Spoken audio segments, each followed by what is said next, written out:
The United States has given its formal response to Russian demands in relation to Ukraine. Russia had published a list of its concerns, including a demand that Ukraine never be allowed to join the NATO military alliance. The US Secretary of State, Antony Blinken, said that he was offering a serious diplomatic path forward should Russia want to take it. But he warned that the US was acting with equal focus to bolster Ukraine's defences. Well, Moscow has deployed an estimated 100,000 soldiers near the border in both Belarus and Russia.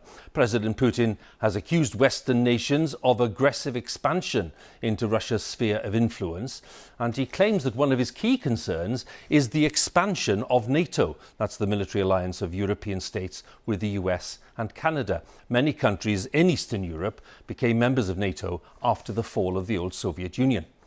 Our Eastern Europe correspondent, Sarah Rainsford, has sent this report from Kyiv. Matches, needle, etc., medicals and bandage, medicine. Yuri is getting ready for a war he hopes he never sees.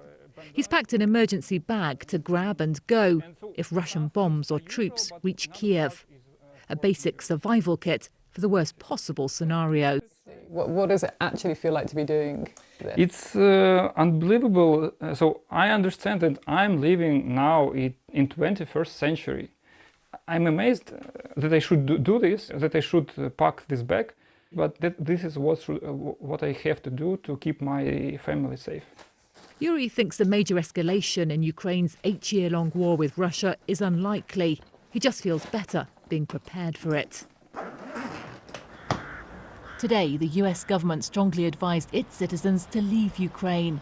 The government here calls warnings of a major new incursion by Russia alarmist, but it's not ignoring the tens of thousands of troops deployed near its border. A few weeks ago, the authorities here actually released a map with all the bomb shelters. And just look at it, there's thousands of them, 5,000 in fact, all over the city. Marking a map, though, is the easy bit. The door's locked. And this is one of the official bomb shelters, supposedly. So either nobody here is expecting war to break out any minute now, or they're just not very well prepared for it.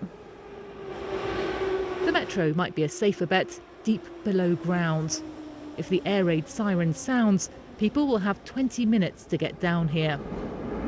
There's so much talk now outside Ukraine about the possibility of the conflict escalating, of an imminent Russian invasion. And it's quite weird being here inside Kyiv itself and realising that people are just going about their ordinary lives. There's no sense of panic here at all. Do you think it's possible that the conflict could actually reach Kyiv? I don't know.